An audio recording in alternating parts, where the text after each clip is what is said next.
Gary, that one feels a bit like a loss, doesn't it? How are you feeling after that? Gutted, really.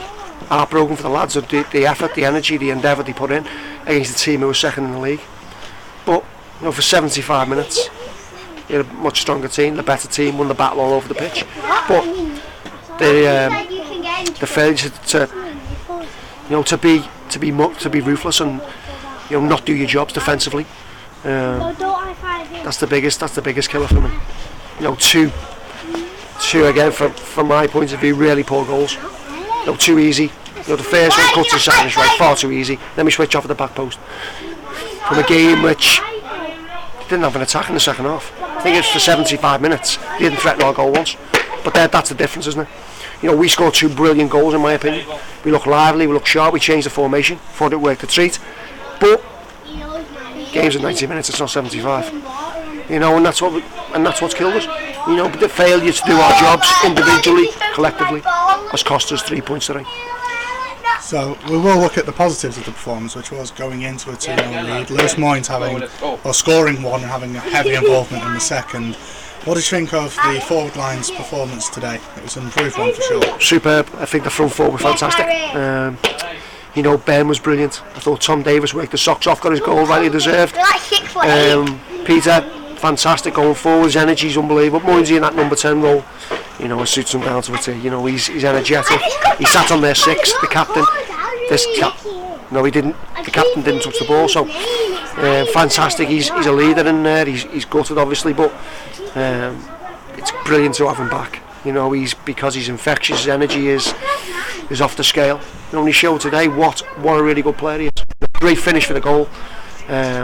Massive, as I say, heavily involved in the second.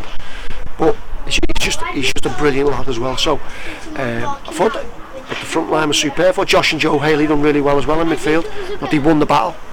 Well, for 75 minutes, we got 75 to 80 minutes. And then when they got there first, it was sort of panic stations, wasn't it? Here we go again. So, but as you say, there's a lot of positives, but it feels like a loss for sure.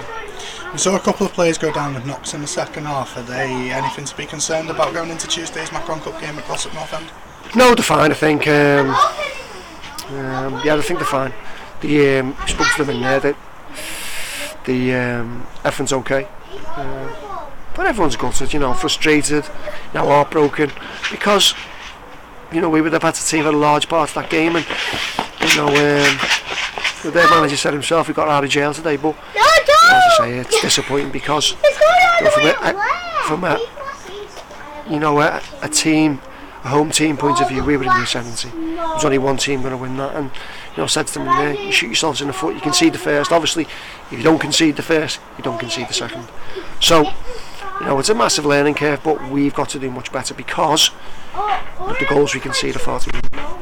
So where do we go from here going into the cup game on Tuesday against Glossop North End? It's got another tricky opponent, having a bit of form. Is that performance, albeit mostly for the 75 minutes like you said, is that something encouraging to look at going into Tuesday's game, or is there going to be more wholesale changes along the way? I don't know, we'll see who's available, John, but yeah, listen, for 75 minutes we're the better side, but you keep saying it, you've got to do your jobs. You've got to be more ruthless, you've got to see it through. And that's why they're second and where we are, because they defend better. But listen, we'll see who's available, we'll pick the strongest team we can because, it's another game. We want to win it. We're already in the quarter final of the Edward Case Cup, so why not? Wins bring confidence, they bring momentum, and that's what we'll look to do. It's another big week in the league as well. We've got Brockton away next weekend. What sort of challenge are you expecting in that game? A tough game. Obviously they're flying. I think the 7 points clear. So listen, they're all tough. No game's easy, but we'll have to have an old cliche as it is. We'll take every game when it comes, as soon as available, and then we'll pick a team to go and hopefully win some games. Well, hopefully we do, Gary, and I'll see you on Tuesday night. Cheers, John.